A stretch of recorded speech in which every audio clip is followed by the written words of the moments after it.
apakah yang harus kita perbuat untuk menanggapi tawaran Allah yang penuh kasih itu? Ibu bapak, saudara, saudari yang dikasihi oleh Tuhan, Injil hari ini merupakan lanjutan dari Injil minggu yang lalu tentang pewartaan Yohanes Pembaptis. Dan isi pewartaannya, yakni pertobatan, mempersiapkan orang untuk menanti dan menyambut kedatangan Sang Mesias. Karena tugas dia sangat jelas, yakni sebagai perintis jalan Tuhan. Karena itu, dalam mewujudkan tugas, menjalankan tugasnya itu, dia sangat tegas dan tidak segan-segan menegur orang-orang yang hidupnya tidak selaras lagi dengan kehendak Allah. Dia tahu konsekuensi dari tugasnya itu untuk orang-orang tertentu yang merasa sakit hati karena ditegur.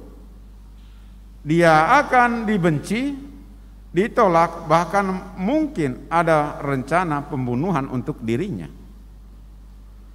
Namun dia tidak pernah mundur untuk mewartakan pertobatan, untuk memberikan nasihat kepada orang-orang yang datang kepadanya agar hidupnya tetap selaras dengan kehendak Allah.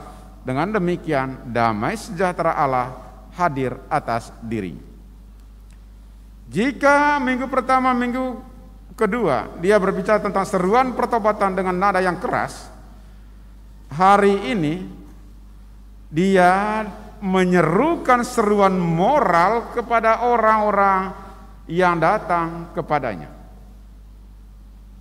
Rupanya banyak orang yang mendengarkan pewartaannya mulai membarui diri dan memberi diri untuk dibaptis. Minggu lalu ketika dia ditanya oleh orang yang datang, apakah yang harus kami perbuat? Dia mengatakan, bertobatlah dan berilah dirimu dibaptis supaya Allah mengampuni dosamu.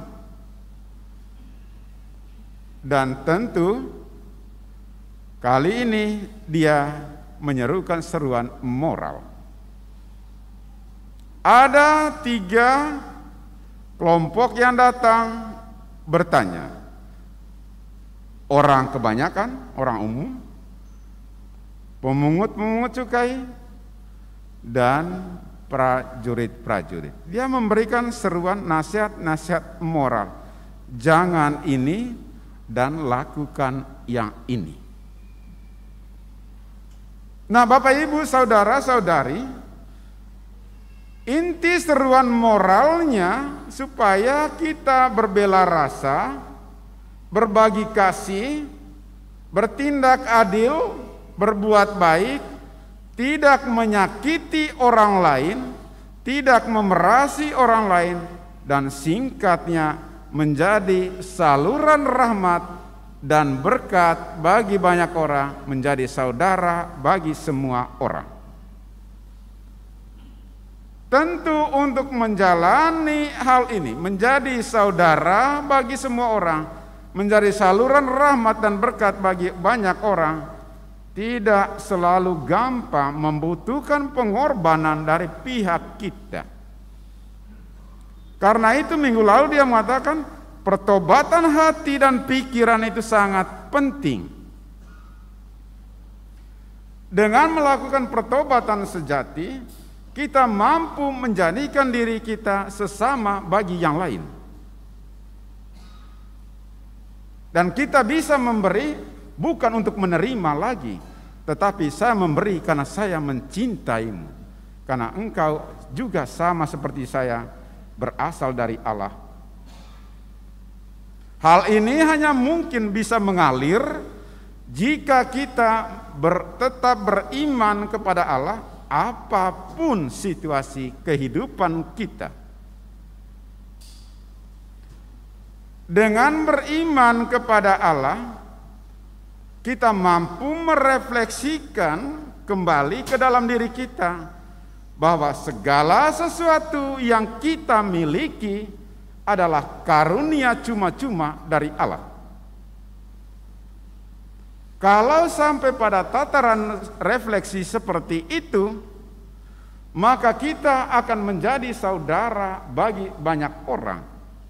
Kita akan lebih mudah berbela rasa, berbagi kasih, berbuat adil untuk orang lain. Dalam bahasa Yesus yang sangat metafor itu, apa yang kau kehendaki supaya orang lain perbuat bagimu, perbuatlah demikian juga kepada mereka. Nah, Bapak, Ibu, saudara, saudari yang dikasihi oleh Tuhan, memang tidak selalu gampang menjadi orang baik dan benar. Mengapa? Karena kebaikan dan kebenaran yang kita lakukan tidak selamanya ditanggapi secara positif oleh semua orang. Nah, jika demikian, jika kebaikan kita tidak ditanggapi dengan baik oleh orang lain, apakah kita harus berhenti berbuat baik? Tentu tidak. Karena Allah yang melihat hatimu, pikiranmu,